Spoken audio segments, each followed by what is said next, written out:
Bueno, vamos a dar inicio a esta segunda semana en este curso anual que hemos denominado Curso Anual Básico de Epilepsia para becados de Neurología, Psiquiatría, Pediatría y de Médicos No Especialistas, organizados, como saben, ya por la Liga Chilena contra la Epilepsia y también con el patrocinio de la Organización Panamericana y Mundial de la Salud. Como les contaba en la primera semana, cuando tuvimos la oportunidad de tener las dos primeras clases, este es un curso que contempla la posibilidad de su certificación, para lo cual vamos a requerir de un porcentaje de asistencia mínimo del 75%, de manera sincrónica, ¿cierto?, en estas clases que estamos transmitiendo a través de Zoom, y de aprobar también un test final, una prueba que será enviada a sus correos electrónicos. En esta segunda semana de clases vamos a estar compartiendo con dos nuevas expositoras.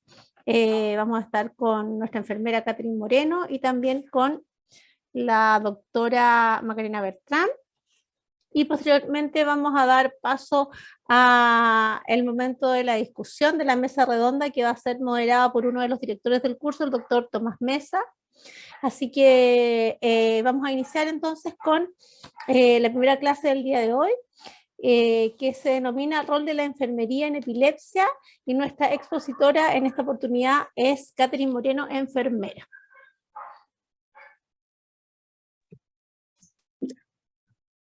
Buenas tardes, gracias Loreto. Voy a compartir mi pantalla.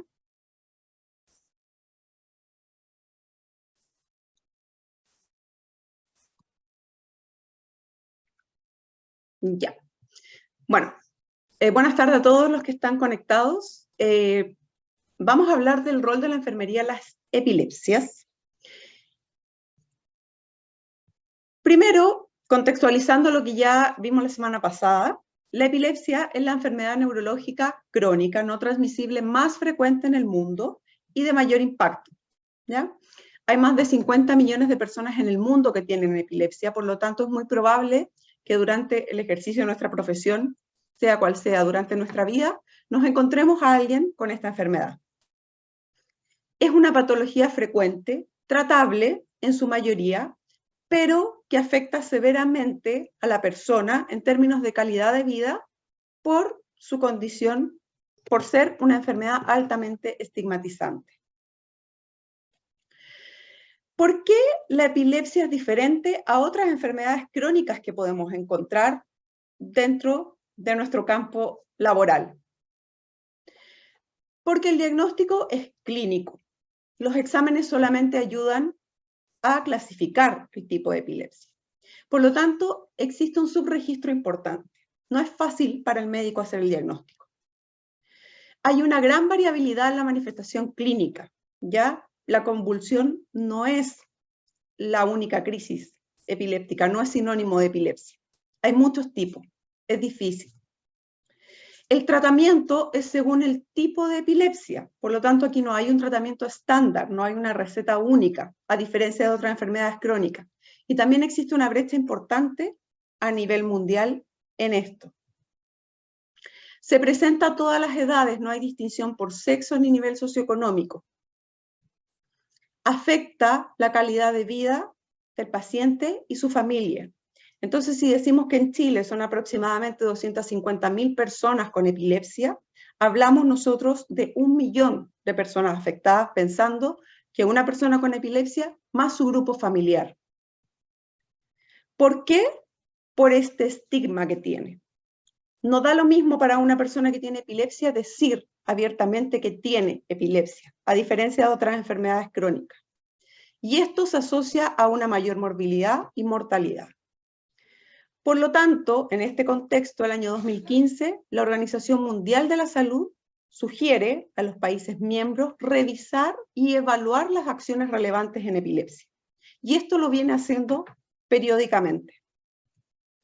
En Chile, nosotros, la epilepsia no refractaria está dentro de los problemas GES para el adulto y para el niño, y además tenemos como guía el documento del programa de epilepsia en Chile, que es bien clarito respecto a cómo debemos actuar frente a la sospecha diagnóstica y frente a las personas con epilepsia.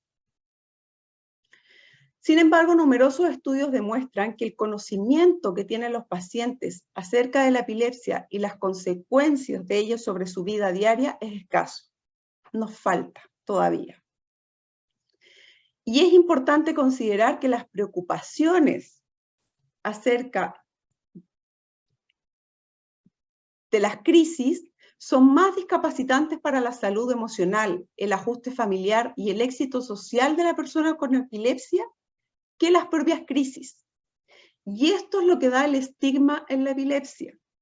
Le tenemos más miedo a las crisis que a las crisis mismas. ¿Ya? Nos da miedo saber que alguien tiene crisis a qué hacer frente a la crisis. Y esto se arrastra, como lo vimos la semana pasada, porque hay una historia detrás de la epilepsia. Y estos mitos, que pueden parecer un poco arcaicos, los vemos presentes día a día.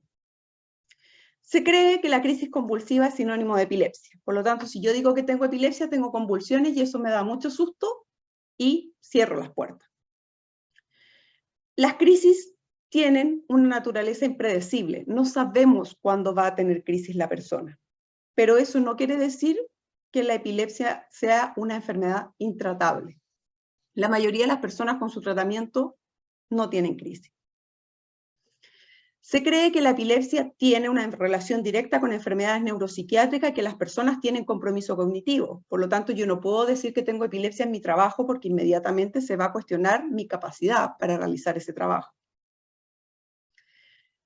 Todavía persiste una incertidumbre frente a la causa de las crisis, atribuido a lo sobrenatural, demoníaco, divino, esto en ciertos grupos y en ciertas poblaciones, que en Chile lo vemos sobre todo en poblaciones migrantes. Efectivamente existe una sobredimensión del riesgo de muerte en una crisis convulsiva. Y esto se elimina con educación. ¿Qué hacer frente a la crisis? Se cree todavía que la epilepsia es una enfermedad contagiosa o heredable independiente de su causa. Y ya vimos que las causas de la epilepsia son variadas, son muchísimas.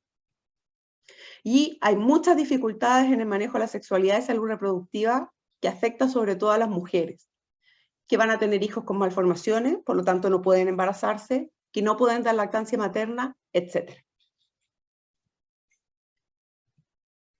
La mejoría en la calidad de vida es uno de los principales objetivos del tratamiento de la epilepsia, y esto nos dicen las guías clínicas. Esto se logra a través de la educación, derribar estos mitos, dirigida a aumentar los conocimientos en relación al diagnóstico, al tratamiento, con programas educativos en los que participe un equipo multidisciplinario. Y aquí hago mea culpa como parte del equipo de salud. Cuando como equipo de salud hablamos de equipo multidisciplinario, siempre pensamos en los profesionales de la salud. Y en esta imagen les presento al equipo de educación y extensión de la Liga Chilena contra la Epilepsia, que hay médicos, enfermeras, trabajadores sociales, periodistas, psicólogos, asistentes de comunicaciones, porque multidisciplinario es realmente, como lo dice la palabra, multidisciplinario, no solo de salud. Nuestros pacientes no están solo en nuestros centros de salud, nuestros pacientes están insertos en la comunidad. Lo que se va a traducir en reducción del estigma y discapacidad y reducción de la discapacidad asociada a la epilepsia. ¿Qué tiene que ver con esto? Respecto a la enfermería, el Programa Nacional de Epilepsia es bien claro en definir el actuar y los roles de cada uno de los profesionales que interactuamos con las personas con epilepsia. Y respecto a las enfermeras, dice que en los 3 niveles de atención de salud debemos incluir la educación para el autocuidado como un componente esencial de la atención, para reforzar la adherencia al tratamiento y la adopción de conductas saludables, lo que se va a traducir en resultados positivos en el tratamiento y la calidad de vida no solo de la persona con epilepsia, sino también de su familia. ¿Qué es el autocuidado? Este concepto tan enfermeril. El autocuidado no es otra cosa sino que las actividades que aprendemos para realizar y mantener nuestra propia vida, salud y bienestar. Lo aprendemos desde niños, desde lavarnos los dientes para cuidar nuestra salud bucal. Se ha mejorado un poco el concepto hoy día y hablamos de automanejo. ¿Qué quiere decir esto? La habilidad que pueda desarrollar la persona junto a su familia, la comunidad y el equipo de salud para manejar los síntomas, tratamientos, aquellos cambios en el estilo de vida que va a requerir y las consecuencias psicosociales, culturales y espirituales que aparecen frente al diagnóstico. Entonces, en el caso de la epilepsia, vamos a considerar estos 3 niveles como mínimo. La parte física, reconocer las crisis, es muy importante. Cuando se realiza el diagnóstico de epilepsia, es tan impactante para la persona y para su familia que todo es epilepsia. Todo lo que pasa es epilepsia. Y no. Las crisis, también definidas, hay que enseñar a la persona a reconocer sus crisis. El resto es parte de lo que le puede pasar en la vida diaria. Un niño igual se va a caer, igual se puede quebrar un dedo, y no es todo por las crisis. Tenemos que ver la parte emocional. Es un gran impacto recibir el diagnóstico de epilepsia desde el punto de vista emocional. Pero también sabemos que la epilepsia va a veces muy de la mano con otras enfermedades que afectan la parte emocional. Por ejemplo, en el adulto es muy frecuente encontrar en conjunto epilepsia y depresión. Y en los niños encontrar epilepsia y trastornos de déficit atencional. Por lo tanto, nos vamos adelantando a esto. Y la parte social es sin duda lo que se ve más afectado en esta enfermedad. ¿Cómo me enfrento al mundo teniendo este diagnóstico de epilepsia? ¿Cómo digo en el colegio que mi hijo tiene epilepsia? Mejor no digo. ¿En mi trabajo lo puedo decir? Muchas veces no. ¿Qué pasa con la licencia a conducir? ¿Qué pasa con todo? ¿Con mi rol de cuidador? ¿Me tienen que cuidar? Etcétera. Entonces, para armar un plan de cuidados de enfermería, tenemos que considerar los antecedentes médicos. Ya sabemos que la epilepsia no es una sola, epilepsias focales o generalizadas, que no es una única crisis, qué tipo de crisis tiene la persona y que el tratamiento no es estándar. Por lo tanto, cada persona con epilepsia va a tener un tratamiento indicado que va a ser el mejor para su tipo de epilepsia. También debemos considerar los aspectos socioculturales, la etapa de la vida en la que se encuentra el paciente. No es lo mismo recibir a un niño lactante con el diagnóstico de epilepsia, a un niño a los 10 años que tiene el diagnóstico de epilepsia, a un adulto mayor que tiene el diagnóstico de epilepsia. ¿Quién ejerce los cuidados? ¿Un tercero? ¿Lo puede hacer la persona misma? El nivel educacional, tanto del paciente y del cuidador. Debemos adecuar todo este lenguaje que nos cuesta a veces un poco llevarlo, aterrizarlo, a la realidad, tanto de la persona que tiene la enfermedad como de sus cuidadores. Si tiene redes de apoyo, de repente es fácil decirle, mire, si la crisis pasa tanto, vaya a la urgencia. Pero ¿y si vive en un área rural? Vamos a tener que enseñarle estrategias para manejar las crisis. ¿Tiene familiares que lo apoyen? Tenemos harta población migrante que viven solos o viven en comunidad entre ellos. ¿Cuáles son sus creencias respecto a la enfermedad? ¿Debemos intervenir en el colegio? Sí. Ojalá el colegio nos reciba y podamos educar en el colegio, etc. Y los estilos de crianza o dinámicas familiares también se ven muy afectadas. Empieza esta discriminación positiva. No quiero que mi hijo salga porque nadie más lo va a cuidar mejor que yo. Y lo que debemos hacer es acoger a esta familia. ¿Para qué? Para que este niño genere autonomía. No queremos tener niños de 40 años, porque eso no es calidad de vida.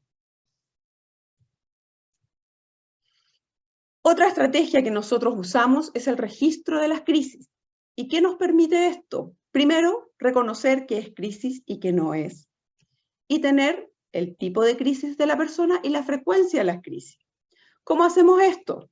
Le entregamos un cuaderno donde, según los símbolos que ustedes ven ahí, que no son más de 4, la persona o el cuidador registra lo que reconoce como crisis. Rigidez, pérdida de conocimiento. Para mí eso puede ser una crisis tónico-clónico generalizada o una convulsión. No saco nada con ponerle yo el nombre.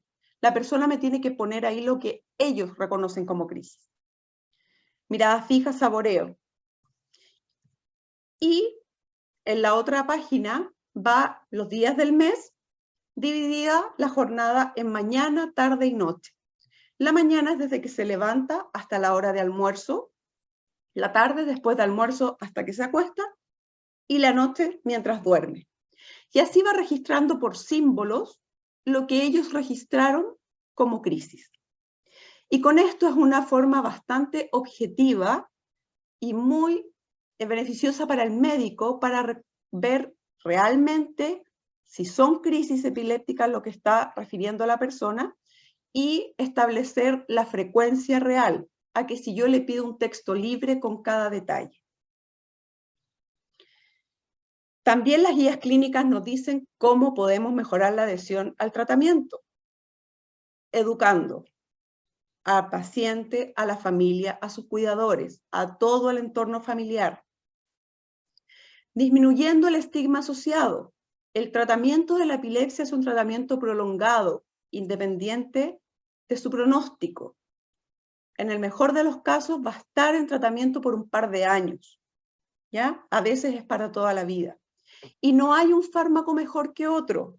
El médico le va a indicar el fármaco que corresponda a su tipo de epilepsia. Incluso así, puede que no le haga bien a usted y que le cambie el fármaco. Y eso no significa que se equivocó, que es mal médico, que fue un error. Tenemos que decirlo desde la primera consulta. Usar la dosis fraccionada lo menos posible. ¿Ya? Esto quiere decir, ojalá tomarlo las menos veces en el día, y los fármacos incluidos en la canasta GES permiten esto, tomarlo cada 12 horas y no cada 8 o cada 6, como se hacía antiguamente. Y establecer una relación positiva entre el equipo de salud, el paciente y la familia. A mí me conviene que mi paciente me diga que tuvo crisis porque se le olvidó la dosis. A que me mienta y me diga que tuvo crisis, nadie sabe por qué, y hacemos estudios y pensamos que no es efectivo el tratamiento. Aún así, también debemos decirle que hay ciertas cosas que le pueden provocar crisis, por muy bien que lleve la terapia. El olvido en la dosis de medicamentos es la primera causa por la que en nuestro servicio médico ocurren crisis, y obviamente es más probable que ocurra a un paciente que toma más de un fármaco a uno que solo toma monoterapia. La ingesta de alcohol u otras drogas pueden provocar crisis. Y esto se lo decimos sobre todo desde la adolescencia hasta los adultos, ¿ya? Si usted quiere salir de fiesta, beber, tenga presente que puede tener crisis. Los estados febriles, sobre todo en los niños, ¿ya? Le pueden provocar crisis. Y el tratamiento con otros fármacos puede interactuar con los fármacos anticrisis. Ejemplo de ello claros, los anticonceptivos, que es una consulta frecuente en las mujeres, una recomendación que la hacen los neurólogos desde que las niñas tienen su menarquia, y algunos antidepresivos también pueden ser gatillantes de crisis. Entonces, estas dos terapias se dan en conjunto neurólogo, ginecólogo, neurólogo, psiquiatra. Y la privación de sueño. En algunos tipos de epilepsia también es un gatillante de crisis. Y aquí también juega un rol las dinámicas familiares. Las mamás creen que el niño va a tener crisis porque si le quitan el computador, le quitan la televisión, va a ser una pataleta y la pataleta le va a generar la crisis. Cuando la crisis en general fue porque no le puse límites, el niño se quedó jugando hasta altas horas de la noche o viendo televisión, y lo que generó la crisis fue la privación de sueño. No la pantalla, no la pataleta. También sí o sí educarlos a toda la comunidad, aquí no solo al paciente, cuidador, sino que colegio, todos, qué hacer frente a una crisis. Qué hacer si estamos frente a crisis focales y sobre todo, qué es la crisis que más temor genera, la que más angustia, pero que es la menos frecuente, y no todos los pacientes tienen crisis tónico-clónicas generalizadas o convulsivas. Pero en esto sí debemos tener un rol muy activo. El Programa Nacional, el Programa de Epilepsia también nos dice que la misión del tratamiento es entregar a las personas con epilepsia una atención de acuerdo a la complejidad de su enfermedad.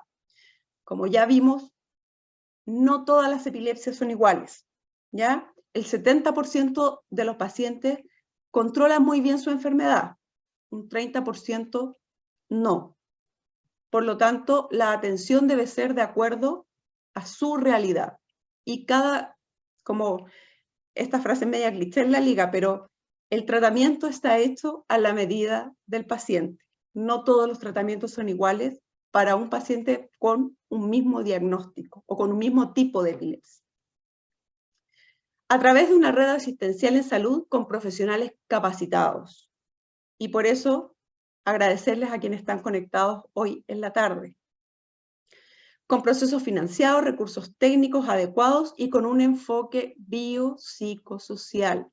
Y aquí, por favor, como equipo de salud, abrir nuestras mentes a que no solo los profesionales de la salud estamos incluidos en este enfoque biopsicosocial, sino todo el equipo.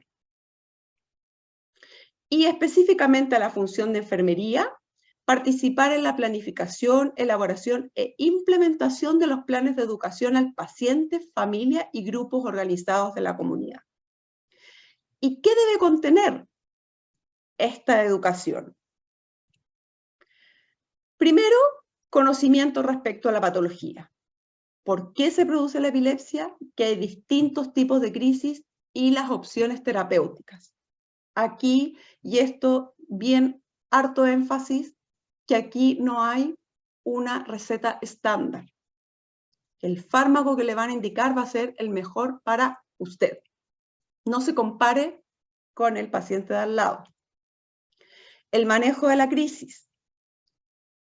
El autocuidado y automanejo personalizado. Y aquí hacernos cargo del temor que tiene la persona y su familia frente a la crisis. Y el costo de la enfermedad no solo económico, el costo social, emocional que tiene la enfermedad para esta familia.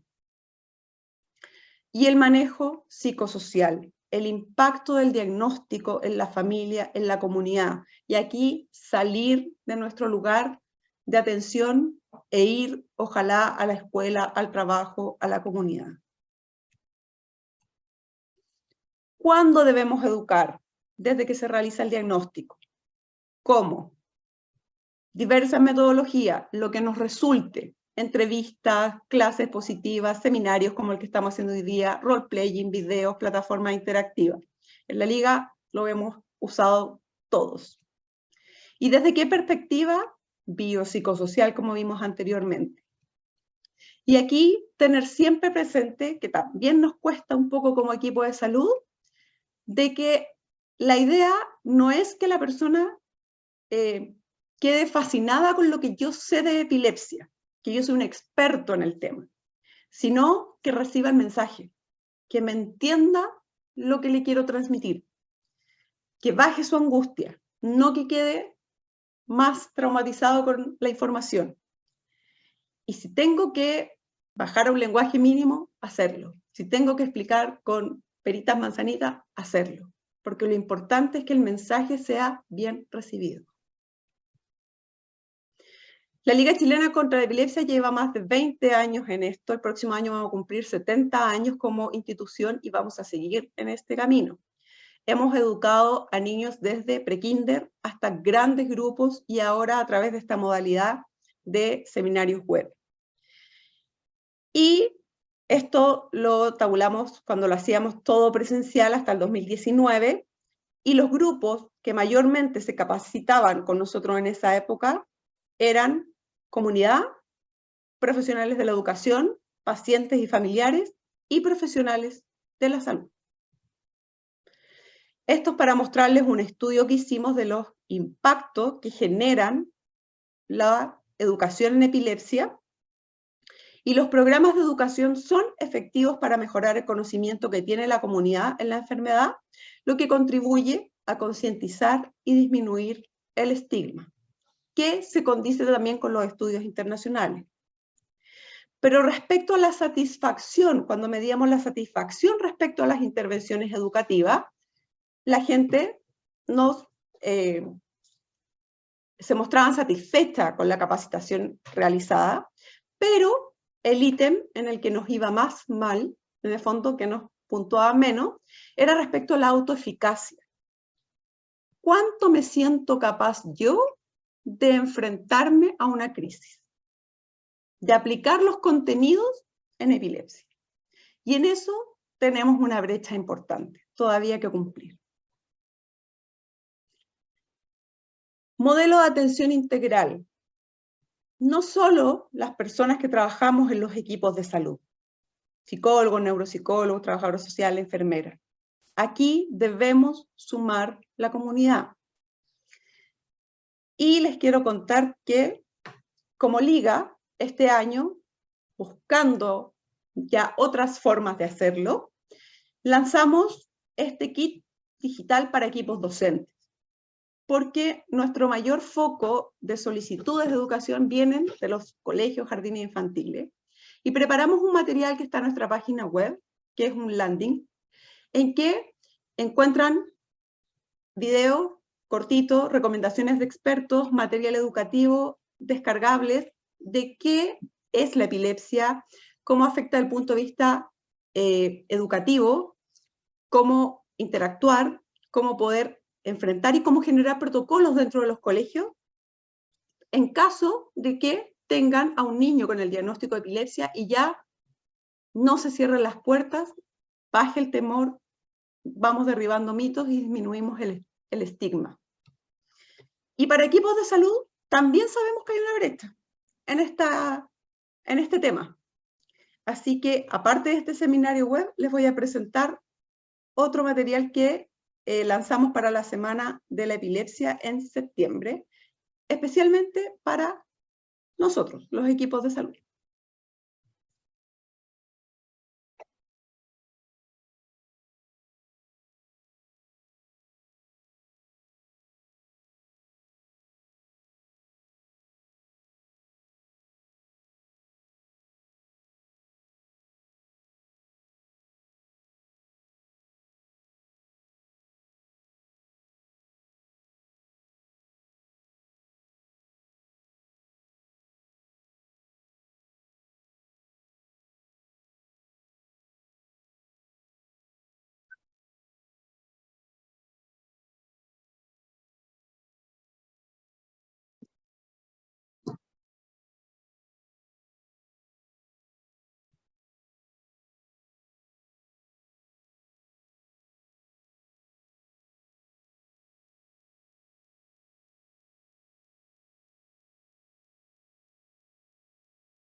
Ya, bueno, piensen que no salió con audio, pero este material está dirigido para equipos de salud no especialistas en epilepsia. Es la primera instancia donde entregamos los conocimientos básicos. También, como ahí tenía subtítulos afortunadamente, hay bibliografía, material descargable también para que ustedes puedan tener como apuntes, como ayuda a memoria.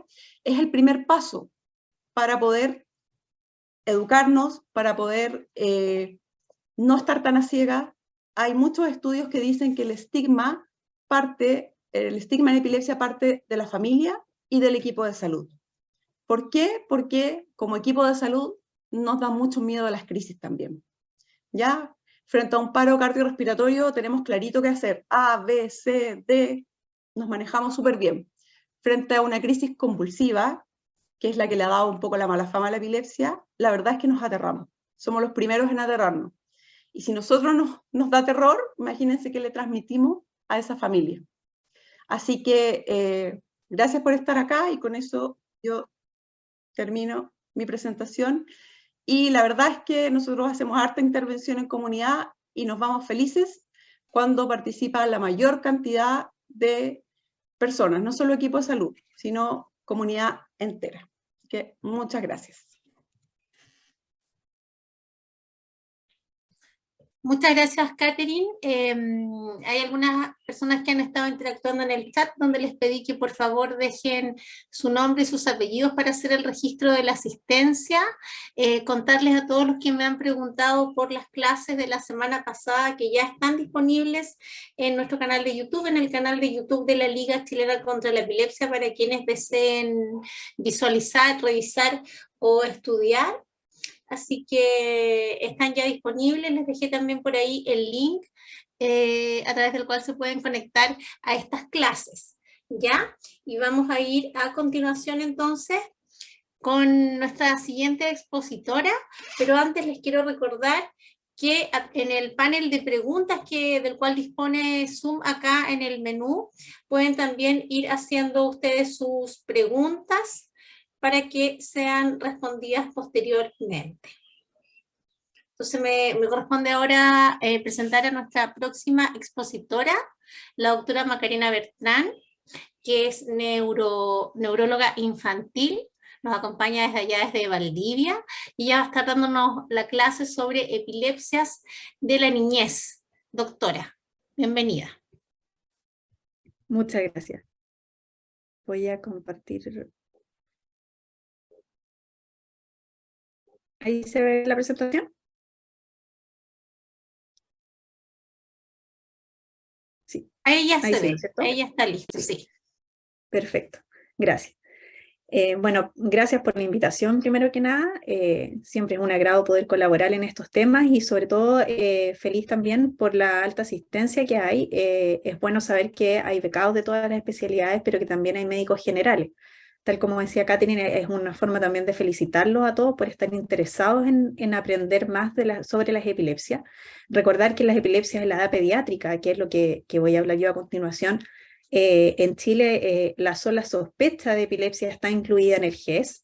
Entonces, mientras más sepan de epilepsia, mientras más sepan reconocer las crisis, más a tiempo van a derivar a sus pacientes a atenciones por especialistas para que reciban el tratamiento apropiado y tengan una mejor evolución. Bueno, yo soy la doctora Bertrán, trabajo, como dijo Catherine, como dijo Loreto, perdón, en el Hospital Base Valdivia y en la Clínica Alemana de Valdivia. Como objetivos de esta presentación, lo que vamos a conversar un poco es sobre la epidemiología de las epilepsias, ya centrándonos en la edad pediátrica. Vamos a volver a revisar algunos conceptos básicos que sin duda deben haber revisado en las clases previas, pero que vamos a reforzar. Vamos a conversar sobre las etiologías de las crisis y de las epilepsias en la edad pediátrica y vamos a revisar los síndromes epilépticos más frecuentes, o quizás no más frecuentes, pero sí los más icónicos de la edad pediátrica, que los diferencian de las que posteriormente vemos en el adulto y que ustedes van a revisar en las clases de las próximas semanas. Y vamos a revisar también sobre las comorbilidades, condiciones que se asocian a epilepsia y que pueden interferir sobre todo en la evolución de la enfermedad, pero también en la calidad de vida de nuestros pacientes, que es nuestro objetivo principal. Como concepto general, ¿no es cierto? Y esto la mayoría de ustedes lo debe saber, hasta el 10% de la población podría tener una crisis no provocada en su vida, ¿no es cierto? Luego, la recaída después de una primera crisis es entre un 30 a un 50%, dependiendo de la literatura que revisen, y por lo tanto es menos que tirar una moneda al aire, tener una crisis. Si uno ve el vaso medio lleno, lo más probable es que no vuelva a tener otra. Pero luego de una segunda crisis, la probabilidad de tener una tercera ya sube al 60 al 80%, y por eso ese es el indicador que usamos, porque al final en las definiciones de epilepsia, como en muchas otras cosas en medicina, la epidemiología y la estadística es lo que utilizamos para saber y para determinar ciertas conductas. Nosotros sabemos que después de una segunda crisis el riesgo ya sube mucho y por eso tomamos la conducta que tomamos. Después de una primera crisis no provocada, el riesgo de recurrencia a 2 años, ¿no es cierto?, que en globo decíamos que era entre un 30 y un 50%, pero uno lo puede separar dependiendo de otras condiciones u otros elementos clínicos que tengo para determinar qué probabilidad tiene ese paciente de volver a tener una crisis. Y por eso es que uno los estudia. Si es que el paciente un electroencefalograma y una neuroimagen normal, el riesgo de recaída es más bien bajo y se acerca a un 25 a 30%. Si yo tengo o un electroencefalograma normal o una neuroimagen alterada, ese riesgo de recurrencia ya empieza a subir y se acerca al 50-60%, y si ambos exámenes están alterados, ese riesgo ya llega a un 60 a 80%, que es más o menos similar a lo que veíamos cuando teníamos 2 crisis no provocadas. Ya estos conceptos son importantes porque, como vamos a ver, es la base de entender por qué se hicieron las definiciones como se han hecho. Esto es súper importante porque el electroencefalograma alterado, ¿no es cierto?, nosotros sabemos que es como una gran bolsa que podría significar muchas cosas. Y desde luego que mientras esa alteración sea más relacionada a actividad epileptiforme, eso confiere un mayor riesgo que otras alteraciones menores o variantes benignas. Como epidemiología, la incidencia anual de la epilepsia en términos generales, globales, es de 60 por 100.000 habitantes al año, ¿ya? Pero esta es una enfermedad, como ven acá, con una distribución bimodal, en que los picos de presentación son precisamente la edad pediátrica y la tercera edad. En la tercera edad eso tiene que ver con causas muy distintas a las que vemos nosotros, y es porque se van sumando muchas epilepsias estructurales, secundarias a accidentes vasculares o algún otro tipo de secuelas, traumatismo encefalocraniano, etc. Nosotros tenemos, yo digo porque me dedico a la parte infantil, las epilepsias más entretenidas para el que está estudiando, ¿no es cierto?, las causas, fundamentalmente las causas genéticas, las epilepsias idiopáticas, que son, por lo tanto, un perfil distinto de las epilepsias que ven en globo los adultos, ¿ya? Pero es importante saber entonces que cuando hablamos de la epilepsia en la edad pediátrica, tenemos una incidencia anual que es superior a la que uno describe en términos generales y puede llegar a 100 hasta 150 por 100.000 habitantes en edad pediátrica. La prevalencia general se habla de que es entre 6 y 7 por 1.000 habitantes. En general, el número que recuerda es que la prevalencia de epilepsia es entre el 0,5 y el 1% en términos generales. Pero la epilepsia es una enfermedad que no afecta en forma transversal a toda la población. Sí se sabe que es mayor en países en vías de desarrollo o subdesarrollados, y dentro de cada país además afecta más a las personas de los niveles socioeconómicos más bajos, ¿ya? Acá, por ejemplo, el mapa que pueden ver abajo es la distribución de la prevalencia de epilepsia idiopática, y vemos que Chile, que está acá en ese color amarillo clarito, está más o menos en el promedio, ¿ya? Pero tenemos países desarrollados que tienen prevalencias mucho más bajas y países subdesarrollados, que son los que van más en tendencia hacia el naranjo y el rojo, que tienen una prevalencia mucho mayor. Y eso probablemente también tiene que ver con las causas, con las etiologías, porque en países en esas condiciones, ¿no es cierto?, tenemos peores cuidados perinatales, por lo tanto más epilepsias estructurales, epilepsias secundarias a otras causas, causas infecciosas, por ejemplo, que también pueden ser mayores en esas condiciones. ¿Qué es una crisis epiléptica? Yo sé que la mayoría de ustedes esto lo saben, ¿no es cierto? Hablamos de una crisis epiléptica cuando hay una aparición transitoria de signos y síntomas que son provocados por una actividad neuronal anormalmente excesiva o sincrónica en el cerebro. Eso, como término general, es una crisis epiléptica. Y es importante ocupar bien los términos porque lo diferenciamos de una crisis no epiléptica cuando un paciente, aunque tenga una semiología igual a una crisis epiléptica, si eso en un electroencefalograma no se demuestra con actividad, estamos hablando de registro ictal, digamos, nosotros hablamos de una crisis que no es de origen epiléptico, ¿ya? Y las crisis ustedes saben que pueden ser de origen focal o de origen generalizado, y desde ahí nace la clasificación que deben haber revisado en las clases previas, ¿no es cierto?, de los tipos de crisis. Crisis de inicio focal, crisis de inicio generalizado, las crisis o de inicio desconocido, que las crisis de inicio focal pueden ser con o sin compromiso de conciencia y que pueden tener un inicio motor o no motor y pueden evolucionar a una crisis bilateral tónico-clónica, ¿ya? es importante que vayan usando ustedes siempre la nomenclatura bien utilizada, porque todos, dependiendo de dónde trabajen, todavía van a encontrar personas que hablan con las nomenclaturas antiguas y uno tiene que irse haciendo el esfuerzo de adaptarse a las nuevas clasificaciones siempre para usar la terminología correcta. Ahora, ¿por qué los niños tienen crisis epilépticas? Eso en términos generales son causas que se repiten más o menos a lo largo del mundo, en que hay un gran porcentaje, que es alrededor de un tercio de las crisis epilépticas, que son crisis febriles. Que vamos a revisar la definición a continuación. Las crisis febriles son un gran porcentaje de las crisis epilépticas en los niños, de niños que consultan en un servicio de urgencia por una crisis, ¿ya? Hay otro tercio aproximadamente que efectivamente van a evolucionar una epilepsia, pero el grupo más grande, el 40% en promedio de las crisis epilépticas en los niños, son crisis que denominamos crisis sintomáticas agudas, ¿ya? Esta revisión, aunque es antigua, la seguimos citando siempre porque es probablemente la más detallada que se ha hecho respecto de las etiologías de las crisis sintomáticas agudas a todo rango etario. Hoy día nos vamos a centrar en la edad pediátrica y vemos que las causas más frecuentes de crisis sintomáticas agudas en pediatría son secundarias a infecciones, ¿ya? Crisis en el contexto de un TEC, ¿ya? Un traumatismo encefalocraniano. En los más pequeños tenemos también las causas metabólicas, ¿ya? Y después, ya acercándonos a la adolescencia, también las causas, las etiologías tóxicas, el consumo accidental o no accidental de algún tóxico, ¿ya?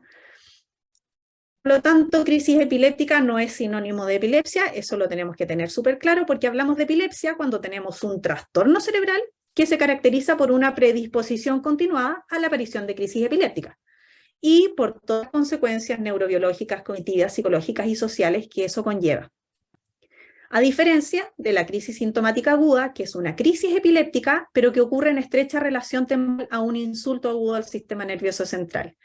En este caso, no se espera recurrencia una vez que desaparezca el factor precipitante. Si yo estoy teniendo una crisis sintomática aguda en el contexto de una infección del sistema nervioso central, lo que yo espero es que cuando se mejore la infección, ese paciente no vuelva a tener crisis. Ahora, como todo en medicina, no es tan absoluto, porque sabemos también que algunos de esos insultos agudos al sistema nervioso central pudieran dejar alguna lesión estructural que posteriormente haga que ese paciente tenga mayor riesgo de epilepsia, pero eso es algo que va a ocurrir después.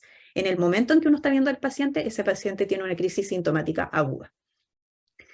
Y por último, recordar la definición de crisis febriles, que son crisis epilépticas que ocurren en un paciente con fiebre, que tiene entre 6 meses y 5 años, ya los rangos de edad a veces son un poco flexibles, pero entre 6 meses y 5 años es lo habitual, y que no se atribuye a una infección del sistema nervioso central ni a alguna alteración metabólica, y en un paciente que no tiene historia de crisis afebriles, ¿ya? Eso es importante para hablar de las crisis febriles propiamente tal. Recordemos entonces, y esto es importante para no confundir y para usar bien la terminología, las crisis febriles son crisis que se asocian a fiebre en un paciente menor de 5 años que no tiene ningún otro tipo de crisis. Otra cosa es que un paciente que tiene crisis febriles puede evolucionar después en la vida, puede tener crisis afebriles y tener una epilepsia, ¿ya? Sin embargo, cuando uno tiene crisis febriles, la gran mayoría, si uno toma el grupo general, la gran mayoría de los niños con crisis febriles no tiene epilepsia posterior. ¿Tienen mayor riesgo de tener epilepsia? Sí. ¿Tienen el doble de riesgo de tener epilepsia? Sí, pero si en la población general la epilepsia afecta al 0,5 o 1% de la población, en los niños con crisis febriles afecta al 1 o 2%. O sea, es el doble, pero sigue siendo un riesgo más bien bajo que un niño con crisis febriles tenga posteriormente una epilepsia. Es distinto del escenario del paciente que tiene crisis febriles, pero que también tiene crisis afebriles, y de ahí nosotros hablamos de una epilepsia. Ese niño ya no tiene crisis febriles, ese niño tiene algún dentro de su desarrollo, como las que están acá mencionadas, tiene crisis febriles y afebriles. Y luego también tenemos pacientes que tienen epilepsia, tienen crisis afebriles, pero que a lo largo de la vida pueden presentar crisis asociadas a fiebre, y ese niño sigue teniendo epilepsia, ¿ya? Este gráfico me parece útil para tratar de dejar en claro que las crisis son un cuadro distinto, aunque los pacientes con epilepsia puedan tener crisis asociadas a fiebre. Y entonces hablamos de epilepsia y aquí vamos a volver un poco a la epidemiología que al principio la definición operativa de epilepsia es una enfermedad que tiene al menos un paciente que ha tenido al menos 2 crisis no provocadas separadas de 20 ha tenido una, pero una probabilidad, ya sea por los exámenes que conversamos, o un electroencefalograma, o una neuroimagen, de presentar una crisis en los 10 años siguientes, similares al riesgo que le confería haber tenido 2 crisis. ¿Ya?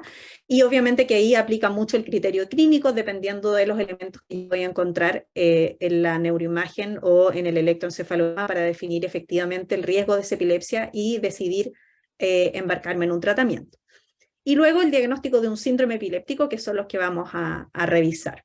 Se considera que una epilepsia está resuelta en una persona cuando ya lleva 10 años sin crisis, los últimos 5 sin medicamentos, o cuando ha tenido un síndrome epiléptico de los que vamos a revisar hoy día y que es edad dependiente y ya ha superado esa edad de presentación.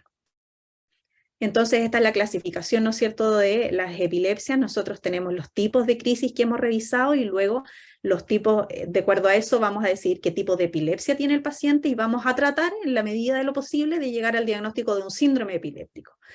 Hay comorbilidades asociadas que vamos a revisar al final de la presentación y, ¿no es cierto?, también está la influencia de las etiologías. Como les mencionaba al principio, las epilepsias en el adulto tienen etiologías que son distintas a las de los niños. En los niños sí tenemos epilepsias estructurales, sobre todo, por ejemplo, las malformaciones del desarrollo cortical, pacientes con esclerosis tuberosa, pacientes que tienen parálisis cerebral con alguna secuela de algún accidente perinatal, por ejemplo. Pero tenemos un gran grupo que debuta en edad pediátrica, que son las epilepsias genéticas, ¿no es cierto? Y luego las causas infecciosas, metabólicas, que son menos frecuentes que las anteriores, las causas autoinmunes o inmunes que han ido apareciendo más en las últimas décadas y que cada vez hemos ido diagnosticando más. El síndrome epiléptico, entonces, es importante hacer el diagnóstico. ¿Por qué? Porque yo hablo de un síndrome epiléptico cuando hablo de una epilepsia que se presenta con características clínicas típicas. En eso me refiero a la edad de inicio y a la edad de término, al patrón de crisis que tiene el paciente, al patrón de electroencefalográfico que tiene. Y cuando yo hago el diagnóstico de un síndrome epiléptico, eso me permite establecer un pronóstico, establecer un tratamiento adecuado y poder anticiparme a comorbilidades que sé que se asocian más a uno o a otro síndrome. De manera que en la medida que yo logre hacer el diagnóstico de síndrome epiléptico, yo voy a poder manejar mejor ese paciente y anticiparme a las complicaciones, darle el tratamiento apropiado y finalmente que el paciente tenga un mejor desenlace. El concepto de encefalopatía epiléptica es una enfermedad en que la actividad epiléptica por sí sola contribuye a un deterioro cognitivo y conductual por sobre lo que yo espero para la etiología que sea la causa de la epilepsia en ese paciente, ¿ya? ¿Qué es lo que yo veo en la práctica? Que es un paciente en el que hay una desaceleración en el avance de su desarrollo o una pérdida de las habilidades adquiridas, una regresión del desarrollo. Y que eso, como les decía, no tiene que ver con la etiología de base que tenga el paciente, sino con la actividad epiléptica por sí misma. Tampoco tiene que ver necesariamente con el número ni el tipo de crisis, ¿ya? A veces son pacientes que tienen una o muy pocas crisis o a veces ninguna, pero en el electroencefalograma tienen mucha actividad epileptiforme, especialmente inducida por el sueño, y nosotros sabemos que eso está contribuyendo, o objetivamos que eso está contribuyendo a un deterioro. ¿Ya? Por lo tanto, también hay una potencial mejoría al controlar la actividad epileptiforme. Y este probablemente es la única excepción que uno siempre enseña a los residentes y a los internos, que uno trata pacientes y no exámenes. Cuando uno está tratando epilepsias, a uno no le interesa normalizar el electroencefalograma, sino que el paciente no tenga crisis. Bueno, esta es la excepción. Acá uno sí trata, entre comillas, exámenes, porque uno se guía con el electroencefalograma para disminuir la actividad epiléptica y esperar que eso tenga un impacto en el desarrollo del paciente. Acá tenemos síndromes clásicos, que hoy día por todo no podemos revisar todos, pero está el síndrome de espasmos epilépticos infantiles, síndrome de West, la epilepsia con crisis atónicas mioclónicas, el síndrome de Lennox-Gastaut, la encefalopatía epiléptica con activación de espiga honda en el sueño, el FIRES o el síndrome de epilepsia de mi convulsión hemiplegia, ¿ya? Entonces, tenemos este concepto de encefalopatía epiléptica, en que la actividad epiléptica del electroencefalograma contribuye al deterioro cognitivo, y luego tenemos el concepto de encefalopatía del desarrollo. Y aquí el deterioro en el desarrollo se debe a la enfermedad de base del paciente y no tiene relación, o no se ha podido demostrar relación real con la actividad epiléptiforme en el electroencefalograma. Esos dos conceptos de manejar son muy importantes. Esto forma parte de las definiciones más recientes que ha hecho la ISLAE.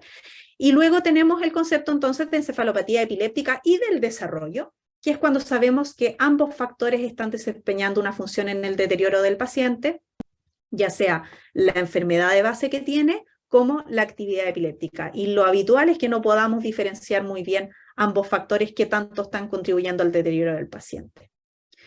Y así entonces, los que son becados de neurología probablemente ya han descargado, y si no, los invito a descargar de la página de la ISLAE todos los artículos que salieron, están disponibles desde el año pasado, las versiones preliminares. Finalmente en marzo de este año ya se publicaron las nuevas clasificaciones y la nueva nomenclatura de todos los síndromes epilépticos, que antes conocíamos con otros nombres y ahora se han ido precisando. Y están agrupados por edad los síndromes y los que están que no son edad dependiente, ¿no es cierto? Tenemos, por ejemplo, en el neonato y en los lactantes, las epilepsias autolimitadas, para erradicar el término benigno que usábamos antiguamente, las encefalopatías epilépticas del desarrollo por edad, ¿no es cierto? Y hoy día vamos a tratar de revisar algunos de los síndromes epilépticos, como les decía, más importantes o más icónicos de la edad pediátrica. Vamos a partir con las epilepsias focales autolimitadas de la infancia. Acá tenemos todas las que se han descrito, digamos, todos los síndromes epilépticos agrupados por edad. Vamos a, en globo, ¿no es cierto?, recordar que las epilepsias focales autolimitadas de la infancia corresponden a un cuarto de las epilepsias pediátricas, ¿ya? Probablemente hay un factor genético que es muy importante, pero no hay para cada síndrome epiléptico un gen único, sino que es probablemente un factor más bien multifactorial, más de un solo gen, pero sí hay probablemente un factor genético importante, hay asociación familiar. Y como concepto general aquí no hay una lesión estructural significativa, o sea, la resonancia de cerebro en la gran mayoría de los casos, o como concepto general, es normal, ¿ya? No hay antecedentes perinatales ni postnatales relevantes y es un paciente que tiene un desarrollo cognitivo y un examen neurológico normal. O sea, es un niño sano que de pronto aparece con una de estas crisis, que obviamente es una crisis que va a ser típica para cada síndrome que vamos a revisar. Generalmente estos síndromes son autolimitados porque remiten hacia la pubertad, pero no es el 100% de las veces, y por eso es que se ha querido erradicar el término de benigno, porque no siempre tienen ese carácter tan benigno, pero como concepto general, como les decía, hay buena respuesta al tratamiento farmacológico bien indicado. Y los electroencefalogramas también son característicos, generalmente con alteraciones que se activan más en el sueño, con un trazado de base que es normal. Tenemos entonces acá la epilepsia autolimitada con espigas centrotemporales, que antiguamente llamábamos epilepsia rolándica y que se presenta en niños escolares entre 3 y 14 años, pero con un pico alrededor de los 7. Corresponde al 6 a 7% de las epilepsias de la edad pediátrica y tiene un ligero predominio en hombres, ¿ya? Aquí hay un antecedente importante y que muchas veces tienen antecedente de haber tenido crisis febriles, ¿ya? Estas crisis, como les decía, el pronóstico es bueno y tienden a resolverse hacia la pubertad, con o sin tratamiento incluso, ¿ya? Pero como tienden a recurrir, la gran mayoría de las veces se trata, pero no siempre, ¿ya? Cuando las crisis a veces han sido pocas y con educación adecuada, uno puede a veces incluso no tratar en estos casos, ¿ya? No es lo habitual generalmente. Las crisis, ¿cómo son? Son crisis muy características, la frecuencia es baja, como les decía, y generalmente pueden ser en vigilia o en sueño, pero la gran mayoría tiene crisis en el sueño, ¿ya? Es poco el porcentaje de pacientes que solo tenga crisis despierto, y son más en el periodo de transición, las primeras horas después de dormir o las primeras horas antes de despertar. Suelen ser breves y tienen síntomas somatosensoriales, parestesias o entumecimiento de la lengua, los labios, las encías, las mucosas. Y luego eso va avanzando hacia una actividad clónica o tónica de la boca, la lengua y la hemicara, por lo tanto el paciente deja de hablar, tiene disartria o anartria, pero con conciencia preservada. De hecho, muchos de estos niños cuando son más grandes pueden verbalizar que trataban de hablar y las palabras no les salían. Hay cialorrea y estas crisis pueden progresar a una tónico-clónica uniobilateral. Y el electro, como les decía, la base es normal y como su nombre lo indica, hay actividad epileptiforme centrotemporal de alto voltaje, que puede ser uni o bilateral, o puede ir cambiando también de un control electroencefalográfico a otro, puede ir cambiando la lateralidad. La epilepsia autolimitada con crisis autonómicas es el segundo síndrome que vamos a revisar, que es lo que antiguamente llamábamos síndrome de Panayotopoulos o epilepsia occipital benigna de inicio temprano. Y acá el pic de presentación es en niños preescolares, entre los 3 y los 6 años, ya corresponde al 5% de las epilepsias en la infancia. También hay un porcentaje que tiene el antecedente de crisis febriles, y las crisis acá por definición son infrecuentes, ¿ya? Un cuarto de los pacientes de hecho solo tiene una crisis, y uno igual le puede hacer el diagnóstico porque corresponde a un síndrome epiléptico. La remisión es espontánea a pocos años del inicio, en promedio 3 años, y hay uno de cada 5 pacientes que puede evolucionar hacia otro síndrome epiléptico. Acá las crisis son focales autonómicas con o sin compromiso de conciencia, y la característica son los vómitos, las náuseas, la palidez, el dolor abdominal, el malestar general. Otros síntomas autonómicos asociados también, como cambios de temperatura, midriasis, cardiorrespiratorio.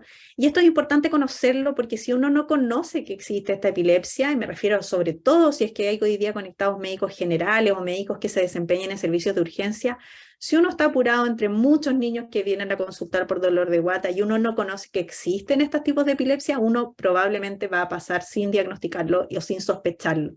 ¿Ya? Entonces siempre cuando tengan un cuadro así que es ictal en un niño que no está cursando con una gastroenteritis y que de manera ictal presenta estos síntomas y que de manera ictal también generalmente se resuelven, pensar que pueden ser una crisis epiléptica y no una gastroenteritis como a la rápida uno tendería a pensar, ¿ya? Frecuentemente pueden evolucionar a desviación oculocefálica, a hipotonía generalizada o a hemiclonía, y en ese caso ya desde luego uno sospecha más rápidamente una crisis epiléptica. La gran mayoría son en sueño y la duración suele ser larga, ¿ya? Y acá la actividad epileptiforme aumenta también en el sueño y la localización es más bien variable, ¿ya? Predominan regiones posteriores, pero no es exclusivamente occipital. Luego tenemos la epilepsia visual occipital infantil, que es lo que antes llamábamos el síndrome de Gastaut o epilepsia occipital benigna de inicio tardío, que ya es un grupo más infrecuente. El 50 al 80% remite, por eso está dentro de las epilepsias autolimitadas, a 2 a 7 años del inicio. Y las crisis acá son breves, son frecuentes y son focales sensoriales visuales. Este dibujo, que es del libro de Panayotopoulos, es un clásico de pacientes que han dibujado sus alucinaciones visuales y son bien elementales, suelen ser coloridas, redondas, ¿ya? Menos frecuentemente también uno puede ver ceguera, alucinaciones más complejas o dolor orbital, con o sin compromiso de conciencia y con o sin signos motores asociados que podía tener, por ejemplo, desviación oculocefálica. Predominan siempre en vigilia y a veces puede haber dolor de cabeza, cefalea ictal o posictal. Y acá la actividad epileptiforme es occipital y se ve incrementada o exclusiva en el sueño, y tienen un fenómeno que es muy característico en el electroencefalograma, que es la sensibilidad fixation off, que el paciente al cerrar los ojos o al dejar de enfocar aparece la actividad epileptiforme. Luego al abrir los ojos desaparece, al cerrar aparece de nuevo, y acá es el mismo efecto el que vemos con lentes que eliminan la fijación. Y por último tenemos la epilepsia occipital fotosensible, que es mucho más infrecuente, pero también hay que conocerla, que inicia en la infancia y en la adolescencia y son crisis inducidas por estímulos fóticos. Aquí hay una aura visual y versión cefálica sin compromiso de conciencia normalmente, y esta foto no está puesta al azar. Yo no sé qué, lamentablemente con estas presentaciones online, no sé qué rango etario hay en los asistentes hoy día, pero sí hay gente acá que recordaba la serie de Pikachu por ahí por el año 97, fue clásica la emisión de este episodio en que Pikachu emitió un destello y personas que estaban viendo la televisión tuvieron crisis epilépticas. Y luego en la noche, después de que pasó esto, repitieron en el noticiario lo que había sucedido, y los que no habían tenido la crisis en la mañana la tuvieron en la noche en el noticiario. Eso es porque son crisis especialmente inducidas por estímulos fóticos, e incluso estos pacientes pueden autoinducirse crisis. Por lo tanto, en resumen, ¿no es cierto?, las epilepsias focales autolimitadas de la infancia tenemos las que hemos estado revisando, ¿no es cierto?, las con crisis autonómicas, con espigas centrotemporales, occipitales visuales y las fotosensibles. Y luego tenemos el grupo de las generalizadas, también que están separadas por edad en los artículos que les invito a descargar de la página de la ILAE.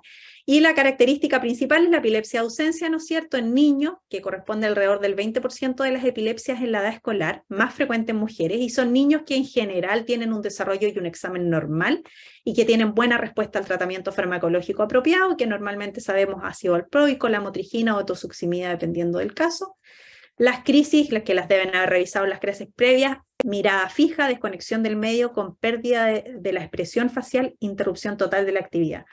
Son breves y tienen un inicio y fin abrupto por definición. Son múltiples al día. Estos papás llegan consultando no porque le vieron una el mes pasado, sino porque todos los días le están viendo 1, 2, 3, 20, 30, hasta 300 crisis diarias, ¿ya? Se pueden precipitar por la hiperventilación característicamente, y también pueden o no dentro del síndrome asociarse crisis tónico-clónica generalizada. El electroencefalograma característico acá son las descargas de espiga onda generalizadas a 3 Hz, 3 ciclos en un segundo, que pueden tener mayor expresión frontal. Y en este grupo también de las generalizadas ahora tenemos la epilepsia con mioclonías palpebrales, que es lo que antes conocíamos como síndrome de Gibbons y no estaba tan reconocido como síndrome epiléptico propiamente tal.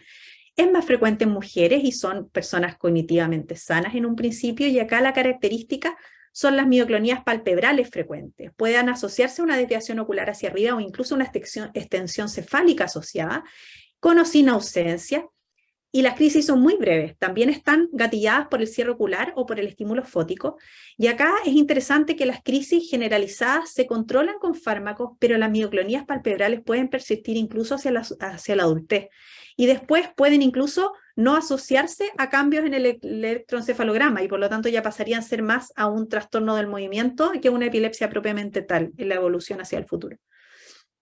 La base, como les decía, del electroencefalograma es normal, y hay descargas breves de poliespigas generalizadas. Y la epilepsia con ausencias mioclónicas, que es más infrecuente, son pacientes que tienen crisis, ausencias mioclónicas diarias, ya son más frecuentes en hombres, la pic de presentaciones a los 7 años, y aquí el 50% de los pacientes tiene antecedente ya de un retraso del desarrollo, no son cognitivamente sanos todos, y un 70% evoluciona con discapacidad intelectual. Mientras más tipos de crisis hay, peor es el pronóstico, y casi la mitad tiene crisis tónico-clónico generalizada. Entonces, también en las crisis generalizadas de la infancia tenemos la epilepsia ausencia infantil, la epilepsia con mioclonías palpebrales, la epilepsia ausencia mioclónicas, y estas flechas es intencional, ¿no es cierto?, para mostrar que la epilepsia ausencia infantil es la que tiene mejor pronóstico, y aquí el pronóstico ya va siendo un poco más incierto hasta al final, ¿no es cierto?, que acá tenemos la epilepsia con crisis mioclonotónicas, que es una encefalopatía epiléptica y del desarrollo. También tenemos en el grupo de las epilepsias idiopáticas generalizadas, la epilepsia que ya hablamos, la epilepsia ausencia infantil, pero también está la epilepsia ausencia juvenil, la epilepsia mioclónica juvenil y la epilepsia generalizada solo con crisis tónico-clónico generalizada, ¿ya? Estas epilepsias, la epilepsia ausencia juvenil y la epilepsia mioclónica juvenil, son ya más propias del adolescente. La epilepsia ausencia juvenil se asocia con mayor frecuencia a crisis tónico-clónicos generalizadas que la ausencia infantil, ¿ya? Y en la epilepsia mioclónica juvenil lo que tenemos son pacientes con crisis tónico-clónicos generalizadas y con mioclonía generalmente al despertar, y esta epilepsia en general tiene un pronóstico un poco más incierto, en el sentido que aun cuando pueden responder muy bien a tratamiento, pero el riesgo de recaída es bastante mayor que en las otras al suspender. Entonces, para nosotros que los vemos en la edad pediátrica, la gran mayoría tienen tratamiento para siempre, aunque a veces en la adultez uno puede a veces intentar suspender el tratamiento por un tiempo y ver qué pasa, pero el riesgo de recaída es mucho mayor. Y por último, entonces vamos a revisar también las comorbilidades que hay en epilepsia pediátrica. Esto es muy importante porque hasta el 80% de los pacientes con epilepsia en pediatría puede tener alguna comorbilidad, y eso está relacionado por muchos factores. Nosotros tenemos una persona que tiene crisis, ¿no es cierto?, que eso está relacionado a alguna alteración estructural o funcional de las redes de conectividad a nivel cerebral, y eso sí o sí va a tener probablemente un impacto en el neurodesarrollo. Tenemos una causa de base, ya sea genética o estructural o de las etiologías que revisamos, que así como provoca las crisis, puede provocar también alguna alteración en el neurodesarrollo y puede provocar también alguna incidencia en las comorbilidades. Así también las comorbilidades que tenga el paciente van a influir en el neurodesarrollo y el ambiente social, educacional, familiar va a tener también una influencia siempre en el neurodesarrollo. Y a todo esto, que ya el paciente lo traía de base, nosotros además le agregamos los fármacos anticrisis. Entonces el neurodesarrollo de un paciente con epilepsia, como ustedes ven, está afectado por muchos factores. Lo más frecuente de las comorbilidades en pacientes con epilepsia es el retraso en el desarrollo o la discapacidad intelectual. El déficit atencional, que es muy frecuente en algunos tipos de síndromes epilépticos, particularmente, por ejemplo, en el síndrome de epilepsia ausencia infantil, que vimos que son niños que son sanos, que tienen un buen desarrollo, pero generalmente tienen algunos trastornos del aprendizaje o déficit atencional asociados, y cuando nosotros le dejamos medicamentos como, por ejemplo, el ácido valproico, podemos también estar influyendo en esos síntomas. Trastornos del sueño, trastornos del espectro autista y patología psiquiátrica en general, trastornos del ánimo, trastornos de ansiedad, ¿ya? Que también están influidos nuevamente por el tipo de epilepsia que tenga el paciente, como también por el tratamiento que reciba, porque algunos de los fármacos que usamos, particularmente el levetiracetam, que lo usamos mucho y cada vez más, sabemos que uno de los efectos adversos que tiene es justamente síntomas psiquiátricos, ¿ya? Desde irritabilidad, desde alteraciones del ánimo de la conducta hasta síntomas psicóticos. Y luego mencionábamos entonces las comorbilidades frecuentes en epilepsia pediátrica. Tenemos las comorbilidades neurológicas, que son las que mencionamos, las de la esfera psicológica o psiquiátrica, ¿ya? Y no hay que olvidar nunca todas las comorbilidades físicas, las ponen acá, ¿ya?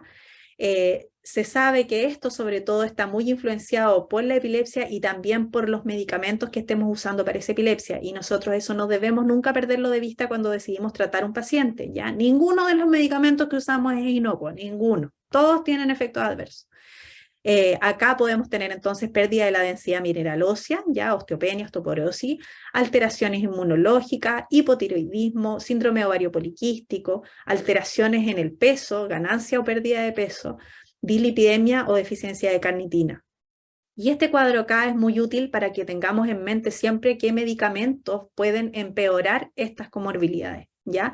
Por ejemplo, en la densidad mineral ósea, es particularmente importante el uso del topiramato, ¿ya? El ácido valproico sabemos que es el que característicamente se asocia a síndrome ovario poliquístico. El ácido valproico y la carbamazepina pueden asociarse a hipotiroidismo y uno, por lo tanto, debe monitorizar siempre la función tiroidea en estos pacientes, ¿ya? De los fármacos que hacen subir de peso, yo diría que el más frecuente en pediatría es el ácido valproico, sin duda, y uno tiene que considerarlo. Normalmente, de hecho, en la edad pediátrica, al menos cuando hay niñas en edad fértil, yo al menos y la mayoría tratamos de evitar el ácido valproico por el riesgo de síndrome ovario poliquístico, porque las hacen subir de peso, porque también es teratogénico.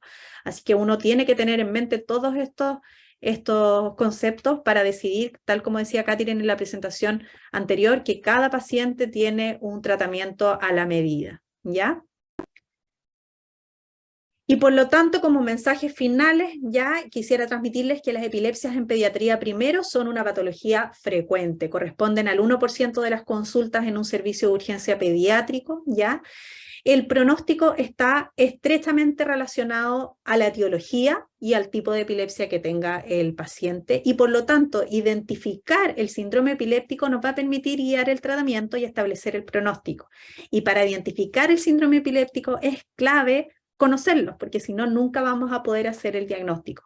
Hay que conocer los tipos de crisis, hay que conocer las etiologías que se asocian a cada tipo de crisis, hay que conocer los distintos síndromes para poder pensarlos y luego orientar el tratamiento en relación al síndrome.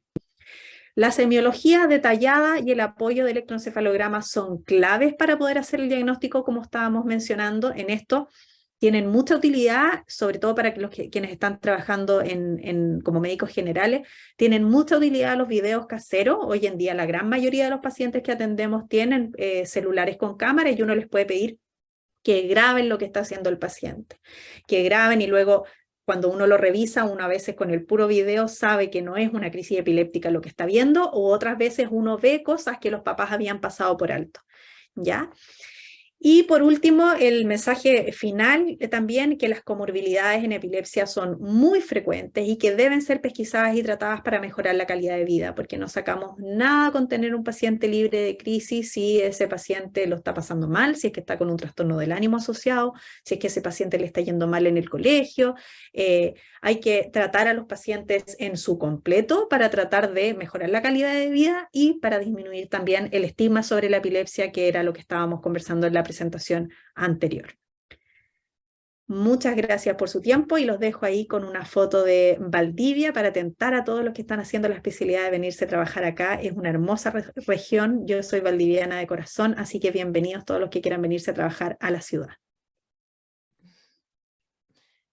Muchas gracias, doctora.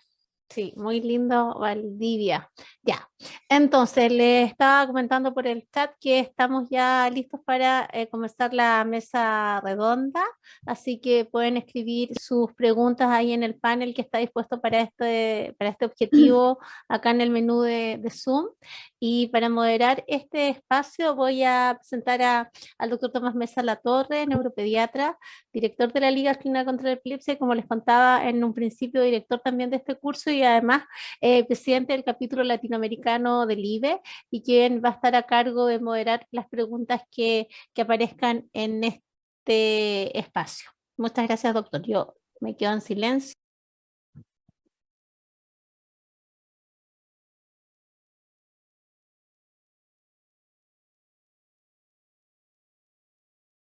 Tomás Estoy está silenciado, silenciado. doctor.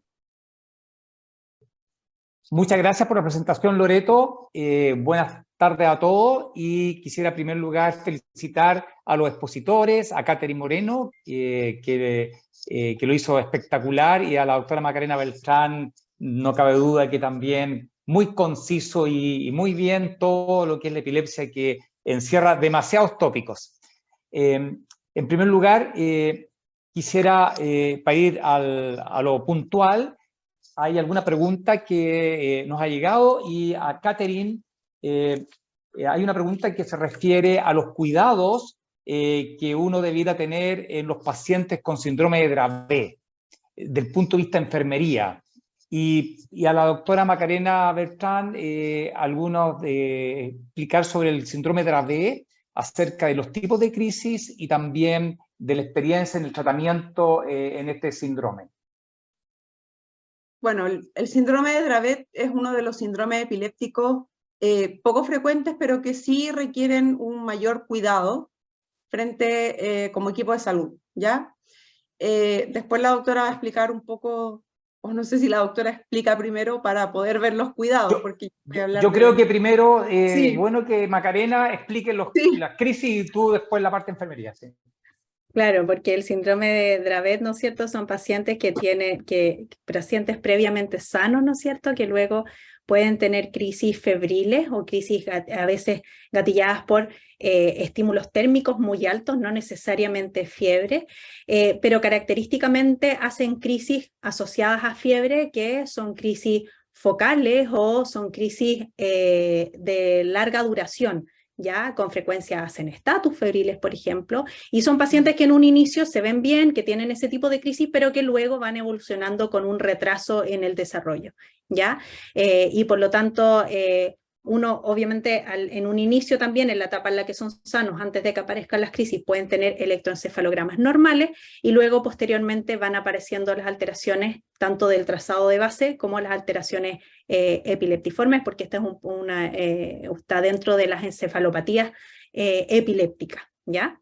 No sé si en relación a eso me imagino que Catherine quiere hablar del cuidado. Claro, porque como usted decía, doctora, las crisis están asociadas a estímulos térmicos, no solo a fiebre, y las crisis son de difícil manejo y muchas veces llegan a estatus epilépticos por estas crisis. Entonces, las recomendaciones de enfermería básicamente van a ir a tratar de evitar los estímulos térmicos. El estímulo térmico puede ser desde el agua muy caliente en la tina, ya hasta exposición al sol. Hay cosas que no se pueden evitar, y ahí también tenemos que contener harto a esta familia, harta contención y harta comprensión, porque cuando para mí como mamá me dicen evite que tenga fiebre, la verdad es que un poco me amarran de mano, no puedo evitar muchas veces que tenga fiebre.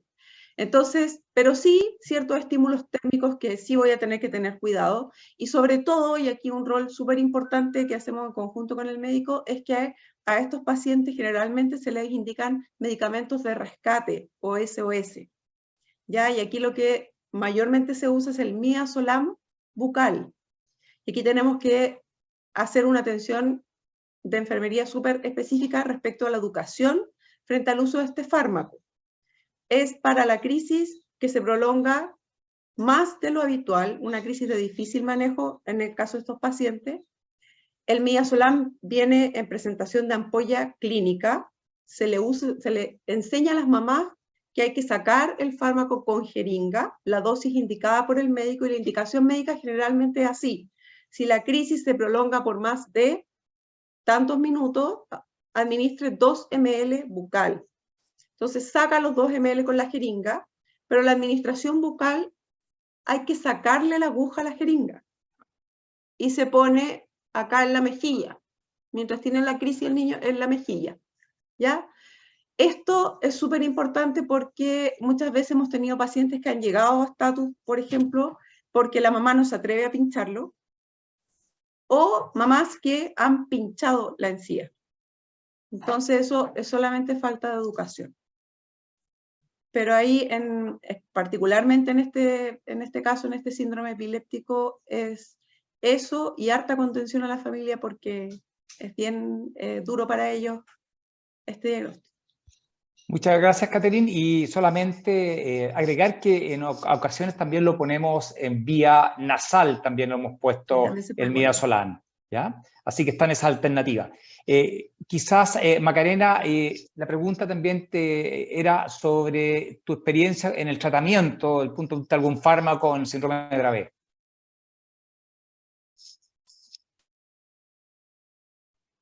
Sí, me imagino que eso iba en relación a la duda de que uno tiene que evitar, sobre todo ciertos fármacos en los pacientes con síndrome de diabetes, particularmente los que actúan sobre el canal de sodio, porque el síndrome de diabetes particularmente se asocia en su gran mayoría, no al 100%, pero a las mutaciones de SCN1A, entonces uno debe evitar los fármacos que actúan sobre el canal de sodio. Y además han ido apareciendo otros fármacos de nueva generación que no tenemos disponibles de rutina, pero el tiripentol, también hay estudios también hoy en día con cannabidiol. Perfecto, muchas gracias, doctora Macarena. Ahora, hay otra pregunta en relación a los casos de los niños que son portadores de parálisis cerebral.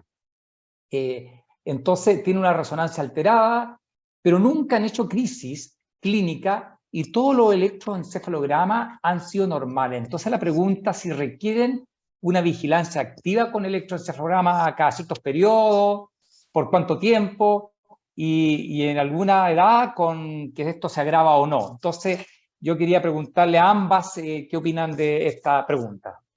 Esa pregunta me parece súper interesante porque la verdad es algo que nos pasa con frecuencia en el ejercicio profesional y que no tiene una respuesta única. Como en medicina depende mucho también de caso a caso y del análisis que uno haga tanto del caso del paciente, de la alteración que tenga la imagen y de la alteración que yo esté teniendo en el electroencefalograma, ¿ya? Eso como concepto general, no hay una respuesta única para ese caso, sino que hay que evaluar caso a caso. Pero hay ciertas cosas que para uno son súper indicadores. Primero, por ejemplo, es ver esa resonancia de cerebro alterada, qué alteración tiene, ¿ya? Si es que es una alteración cortical en un área característica que yo sé que es muy epileptogénica, es distinto a que si tengo una alteración difusa, si tengo una alteración que no es necesariamente tanta afectación de corteza, y también dependiendo del electroencefalograma que yo me encuentro, ¿ya? Es distinto tener actividad epileptiforme ocasional en el área donde yo sé que ese paciente tiene una lesión estructural también, que puedo tener actividad epileptiforme y que eso no tenga un impacto clínico, a que yo me encuentre con una persona que le decía, como les decía en la presentación, que al quedarse dormido tiene una actividad que es muy frecuente, que interfiere en el sueño, que está muy presente, o actividad generalizada en el electroencefalograma, son cosas que a uno le hacen parar más la antena. Y ahí lo principal y lo primero es educar bien a los papás en reconocer los tipos de crisis, porque lo que puede pasar es que esté teniendo crisis y que los papás no sepan identificarlas. Entonces, uno tiene que tomarse un tiempo suficiente en la consulta para advertirle a los papás y que expliquen, o sea, que aprendan a reconocer todos los tipos de crisis que existen. Luego, asumiendo que esos papás quedaron pero hiperentrenados, que ese paciente no tiene ninguna crisis y que yo tengo una actividad en el electro que me deja como intranquila, pero que tampoco me parece que sea como para dejar tratamiento solo por el electroencefalograma, yo creo que ese paciente sí es pertinente hacer un seguimiento electroencefalográfico. No podría responder con exactitud en cuánto tiempo, probablemente es algo que uno va a ir viendo en el camino, y en alguna edad con mayor frecuencia sí. Yo creo que en general a la edad del diagnóstico, cuando estamos recién empezando con ese paciente, uno puede hacer electroencefalograma más seguido, y luego si ya veo que ese paciente ha seguido con su desarrollo esperable de acuerdo a su condición y que efectivamente no tiene crisis, yo puedo ir distanciando cada vez más este seguimiento, ¿ya? Es súper importante tener en mente que no se trata de dejar tratamiento, por lo que yo les decía de todos los efectos adversos de los medicamentos, ¿ya? Y porque un paciente con parálisis cerebral, como en este caso, también tiene muchas otras comorbilidades, entonces no le queremos agregar más cosas, ¿ya? Entonces es mejor tomarse tiempo y asegurarse de que lo que estamos tratando es una epilepsia y no un electro de base porque tiene alguna patología estructural de base, ¿ya? Y además pensar también que cuando un paciente con parálisis cerebral, con una causa, con una lesión estructural en la resonancia, yo le dejo tratamiento, lo más probable es que ese paciente va a estar en tratamiento muchísimo tiempo, si es que no toda la vida, ¿ya? Porque después se hace muy cuesta arriba sacar un fármaco anticrisis cuando yo lo he dejado en base a que el paciente tiene una lesión estructural. No digo que es imposible, pero sí. No es como una epilepsia autolimitada en que, bueno, si le dejo tratamiento a los 2 años igual se lo voy a quitar. Este no es el caso. Entonces, cuando uno le deja tratamiento a este paciente, uno tiene que estar muy convencido que lo que está tratando es una epilepsia y que vamos a tener un beneficio que supera los riesgos. Porque estar siguiendo a alguien con electroencefalograma, fuera de lo que significa el gasto en recursos, pero no tiene ningún efecto adverso como si lo tendría el tratamiento anticrisis. Muchas gracias, Macarena. Catherine, yo creo que aquí en la gente, las personas, la gente, los niños con parálisis cerebral, creo que hay mucho de lo que la enfermera puede educar y contribuir a su cuidado, ¿no es cierto? Sí, Te quería preguntar tu experiencia. Sí, hemos visto hartos casos, como contaba la doctora Macarena, no solo niños con parálisis cerebral, sino también con otras patologías neurológicas que angustia mucho si tienen o no epilepsia, y se empiezan a hacer seguimientos con electroencefalograma seriado, esperando una crisis. Nosotros siempre partimos del principio que el diagnóstico es clínico, tienen que haber crisis para que se haga el diagnóstico. Y en los niños con parálisis cerebral hay que enseñar esto. Los niños con parálisis cerebral pueden tener, de repente, por la espasticidad, tener movimientos, clonía, ciertas cosas que no son crisis. Y entonces ahí el rol de educación es súper importante. La crisis es un evento que ocurre espontáneamente, no está asociada a ningún evento. Tiene una duración limitada en el tiempo. Entonces, si yo tengo a este niño que porque escucha un ruido, de repente hacen estos movimientos espásticos, se ponen en posición, pero yo lo toco y esto cede, eso es poco probable que sea crisis. Entonces, ir conociendo también, sobre todo los jardines infantiles, hemos tenido mucha solicitud de capacitación porque están con un proyecto de integración y están recibiendo niños con parálisis cerebral en su instancia. Entonces, aprender de esto. La crisis es un evento espontáneo que es estereotipado, la crisis siempre es muy parecida una con otra. En cambio, estos movimientos que tienen los niños con parálisis cerebral son un poco erráticos, ocurren generalmente asociados a un estímulo, tanto auditivo o cuando lo voy a tocar, diferenciar eso. Y lo otro que, claro, cuando existe la parálisis cerebral u otra patología neurológica y empiezan a hacerse estos electroencefalogramas seriados, lo que nosotros también les recomendamos a las mamás, no lea el electroencefalograma, porque el único que puede interpretar el electroencefalograma es el médico. Y probablemente el electroencefalograma de 2 meses atrás dice una cosa muy distinta a lo que dice el de ahora. Y no todo lo que la conclusión del electroencefalograma significa alteración. Entonces, por eso, en una educación con Loreto nos tocó que una mamá nos decía, pero todos los electroencefalogramas dicen algo distinto. ¿Qué tiene mi hijo? Recomendación, no lea el electroencefalograma. El electroencefalograma déjeselo al especialista, porque probablemente alguien con epilepsia, todos sus electroencefalogramas dicen algo diferente. Y más en estos casos en que se empiezan a hacer seguimientos y es más estrés para los papás. Gracias, Catherine. Muy clarito.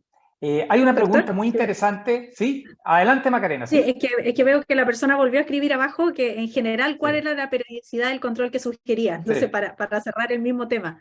Yo creo que aquí hay que recalcar lo fundamental es lo que acaba de decir Catherine también, que es respecto de pedir el electroencefalograma primero con una sospecha clínica y no pedir por pedir, ¿ya? Normalmente a un niño con una parálisis cerebral no le hacemos electroencefalograma de rutina, no debiéramos hacerlo, a menos que tengamos una sospecha clínica ya y por la cual yo quiero confirmar con el electroencefalograma lo que estoy sospechando. Porque si no, entramos en esta espiral de dudas en que nos encontramos con algo y qué hacemos, y tanto los papás como nosotros nos ponemos nerviosos, ¿ya? La periodicidad del control neurológico, entonces, si dice en general cuál sería, yo creo que lo fundamental es la periodicidad del control clínico, por lo tanto. Yo educo al paciente y lo puedo seguir clínicamente en un principio, sobre todo si es un lactante pequeño. Si quieren verlo cada un mes, cada 2 meses, va a depender también de la disponibilidad de horas que tengan, de la disponibilidad del recurso de electroencefalograma, y luego clínicamente ver cómo va avanzando ese niño, clínicamente ver si es que ha aparecido algún otro evento, y si ese niño sigue evolucionando, no con un desarrollo normal, me imagino, porque tiene una parálisis cerebral, pero sigue avanzando en su desarrollo. Si ese niño no ha tenido otro evento del que a mí inicialmente me motivó a pedir ese electro, entonces puedes esperar tal cual como pones ahí 6 meses o 1 año. Y luego en algún momento, cuando yo ya me convencí de que no tenía crisis, dejar de repetir el electroencefalograma, porque si no, tal como dice Catherine, los papás se obsesionan con saber el resultado. Muchas gracias, doctora Bertrán. Oye, estaba hablando de una pregunta sobre crisis febriles. Aquí, 2 cosas. Uno, que hay gente que le han enseñado que existen las crisis febriles, que son simples, complejas. Quisiera que nos aclarara Macarena de eso. Y por otro lado, ¿qué signos de alarma llevan a derivar a neurología un paciente con crisis febril o urgencia? ¿Y cómo podemos comprobar a Catherine cómo medir la temperatura bien? ¿Cómo poder cerciorarnos de que estamos con un correcto diagnóstico en ese sentido? Así que, Macarena y Catherine. Sí, muy buena pregunta, le agradezco porque de hecho yo no andé en eso nada más que por tiempo, pero efectivamente las crisis febriles, y eso va de mano con los signos de alarma que preguntan, las crisis febriles nosotros las dividimos en simples y complejas. Hablamos de una crisis febril simple cuando tenemos una crisis que es clínicamente generalizada, que no se repite en un periodo de 24 horas y que no dura más de 15 minutos. Eso es una crisis febril simple, se tienen que cumplir los 3 requisitos. Cualquiera de esos 3 requisitos que no se cumpla, o sea, que la crisis sea focal, que dure más de 15 minutos o que se repitan 24 horas, lo transforma en una crisis febril compleja. Y esa definición no es solamente académica, sino que una crisis febril compleja es compleja porque tiene mayor riesgo de morbimortalidad, mayor probabilidad también de que eso sea una epilepsia.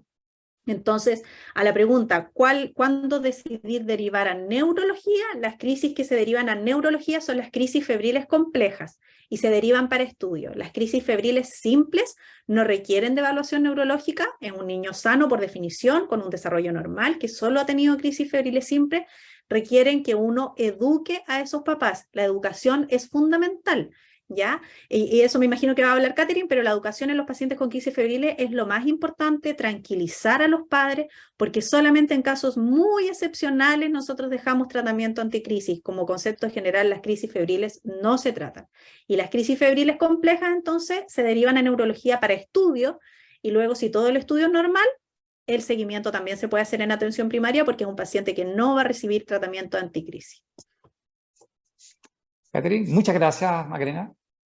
Sí, ahí reforzar lo que dice la doctora Bertrán. Aquí la educación es fundamental. De repente, cuando, claro, el niño tiene crisis, lo que menos pensamos como papá es tomar la temperatura. El niño está con crisis, tomamos, y generalmente es la primera crisis, entonces partimos a la urgencia. Y aquí una cosa muy poco técnica, pero uno como mamá toca al niño y sabe si está más calentito o no de lo habitual, ¿ya? Bueno, en mi época se tomaba la temperatura, había médicos pediatras que postulaban que solo la temperatura rectal era la temperatura correcta. Hoy día eso no se hace, sino que temperatura axilar con el termómetro que tengo en la casa. Y claro, una vez que ya tuvo la primera crisis febril, en el servicio de urgencia se va a establecer si esto es crisis febril o no, ¿ya? Porque allá le van a tomar la temperatura. Yo lo primero que voy a hacer, voy a pescar al niño, voy a llevarlo a la urgencia. Y de ahí en adelante la educación, educación, educación. Cuando a mí he escuchado de verdad que el médico le dice evite que el niño tenga fiebre, se me paran los pelos porque es imposible evitar que un niño tenga fiebre. El niño se nos va a enfermar de bronquitis en invierno, de alguna síndrome diarreico en verano. Entonces, no podemos estarle dando paracetamol a horario. Lo que tenemos que hacer es educarlo respecto a qué hacer frente a la crisis. Que esto no es epilepsia y que las crisis complejas, como decía la doctora, son puntuales y por esa causa la van a derivar al neurólogo. No necesita fármacos anticrisis, el manejo es este, y claro, manejo de la crisis, bajar la temperatura, dar un antipirético, y de ahí lo vamos a llevar al pediatra o al servicio de urgencia para que sepa por qué tiene fiebre, no por la crisis propiamente tal, porque la fiebre es un signo de que hay una infección que está en curso y debemos saber por qué está ocurriendo para que reciba tratamiento. Pero ahí la educación de qué hacer en casos de la crisis es súper importante, y también en los jardines infantiles que nos ha tocado con Loreto es como la indicación es que lo lleven al tiro a la urgencia. No, aquí lo importante es manejar la crisis, el antipirético, y de ahí lo vamos a llevar a la urgencia. Muchas gracias, Catherine. Hay otra pregunta en relación al tema de crisis febriles que le preguntaría a Macarena también, sobre lo siguiente. Una crisis febril compleja por definición dura más de 15 minutos, pero si durara más de 5 minutos, ¿ya lo empezamos a tratar como estatus? Entonces, si el diagnóstico final sería un estatus febril, esto es por las razones, obviamente, la definición de estatus hoy en día, desde el punto de vista práctico, y si un niño hace un estatus febril, ¿tendría indicación de tratamiento con FAE? Esa es una súper buena pregunta, la verdad, porque es una duda que es muy frecuente en los médicos en formación también. Y claro, la crisis febril compleja, por definición, dura más de 15 minutos y evidentemente si es que esos minutos están siendo vigilados en un centro asistencial, es decir, asumiendo que el paciente empezó con la crisis febril y llegó antes de los 15 minutos ya al centro asistencial, desde luego que van a tomar conducta y van a iniciar tratamiento por la definición operacional de lo que es hoy en día un estatus epiléptico, ¿ya? Entonces, claro, efectivamente, ahí si es que ustedes tienen al paciente delante de ustedes, no van a esperar los 15 minutos para ver si era simple o era compleja, ¿no es cierto? A los 5 minutos le van a dejar tratamiento para prevenir que haga un estatus febril. Y eso es súper importante porque de hecho los estatus febriles, en globo de las convulsiones febriles, la minoría hace estatus, ¿ya? Pero si uno a la inversa toma los estatus epilépticos en pediatría, la primera causa son estatus febriles, ¿ya? Y respecto a eso, entonces, si es que un niño es en un estatus y tiene indicación de tratamiento, no, ¿ya? Por un solo estatus no tiene indicación de tratamiento. La indicación de tratamiento, como les dije antes, es bien discutida, es bien excepcional y no hay un consenso exacto, ¿ya? Depende un poco del caso, depende probablemente también un poco del médico. El hecho de haber tenido un estatus no es indicación de que ese paciente requiera tratamiento y eso es tan simple como que dejarle tratamiento no les garantiza a ustedes que ese paciente necesariamente va a tener menos crisis y menos estatus. Sí, si un paciente ha tenido varios estatus o si un paciente vive muy lejos de un centro asistencial, por ejemplo, o cosas de ese tipo, uno pudiera pensar en dejar un medicamento anticrisis. Pero al menos lo que yo hago, y como que, con norma general, un paciente que ha tenido estatus, uno le puede dejar, lo que decía Catherine, benzodiazepinas de rescate para la casa, enseñarle a la mamá a usarla de manera que la próxima crisis febril no se vaya a prolongar. Y desde luego que ese es un paciente que igual uno tiene bajo ojo, porque el paciente que hace más estatus, probablemente también ahí vamos a encontrar los pacientes que después van hacia un Dravet o los pacientes que van a evolucionar después a una epilepsia, pero como concepto general, el estatus no es igual a dejar medicamento. Muchas gracias, Macarena. Y vamos, por razones de la hora, a una última pregunta para ambas, es respecto a los recursos entregados por GES. ¿En qué medida creen que se podría optimizar, por ejemplo, los fármacos entregados eso es para Macarena, y o otras medidas no farmacológicas que sería importante incorporar a la canasta para pacientes en relación a Catherine. Así que le doy la palabra. Bueno, lo primero decir que nosotros tenemos una canasta GES que es bastante buena ya en términos generales y se ha ido avanzando mucho respecto de lo que había antes. Ya la cobertura de medicamentos es bastante amplia, estamos hablando de epilepsias no refractarias, que es lo que está incluido hoy día en el GES, y la gran mayoría de los medicamentos que usamos para epilepsias no refractarias están cubiertos. Yo creo que hoy día, si uno tuviera que priorizar, probablemente lo que sería más urgente de incluir dentro de las garantías es el estudio con electroencefalograma y los estudios con neuroimágenes cuando corresponde, ¿ya?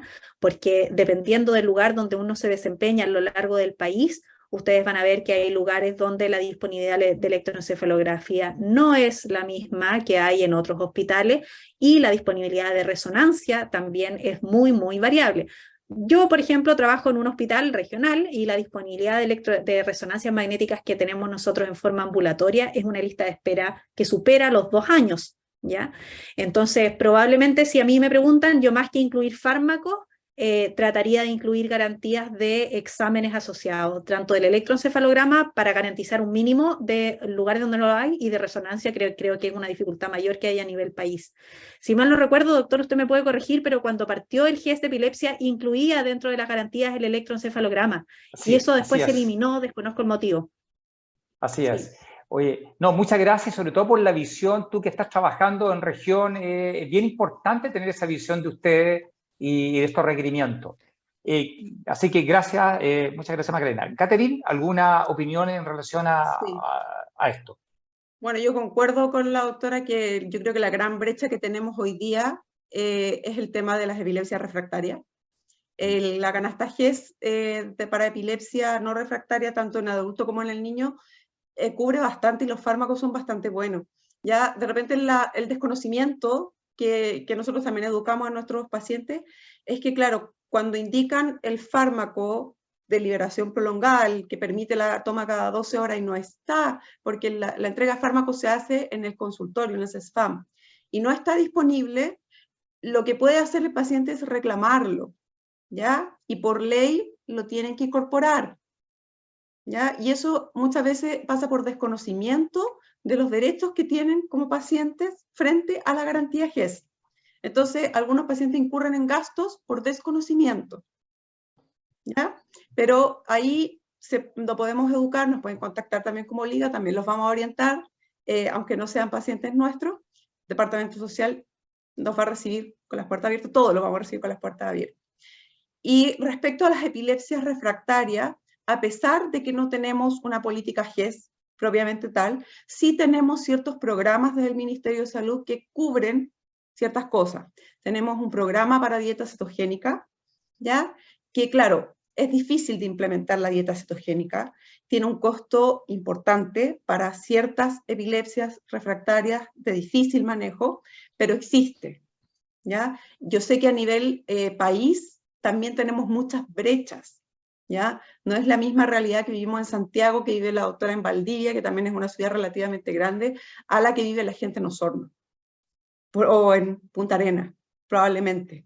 Y ahí tenemos harto que avanzar, pero sí tenemos ciertas políticas que apuntan, programas que apuntan a las epilepsias refractarias y ahí es donde queremos llegar finalmente. Ok, muchas gracias, Catherine. Y entonces vamos a terminar, estamos terminando, ¿cierto?, esta pregunta y respuesta de este excelente webinar. Y muchas gracias a cada uno de ustedes, a todos los participantes. Y yo voy a dejar a Loreto para el cierre de esto. Muchas gracias. Gracias, doctor. Bueno, yo me sumo a los agradecimientos para usted, doctor, como moderador de esta mesa redonda, que estuvo muy interesante, y por supuesto también agradecer a la doctora Bertrán, a Catherine, por las presentaciones del día de hoy. Vamos a dejar hasta acá la transmisión, estamos un poquito pasados en la hora, y recordar que la próxima semana a las 20 horas nos juntamos para las clases 5 y 6 que van a estar en torno a las epilepsias en el adulto, comorbilidades y también a revisar todo lo que tiene que ver con epilepsia y mujeres. Aquí los dejamos invitados para que se conecten y las clases del día de hoy se editan. De aquí al viernes más o menos ya van a estar disponibles en nuestro canal de YouTube. Muchas gracias a todos y buenas noches.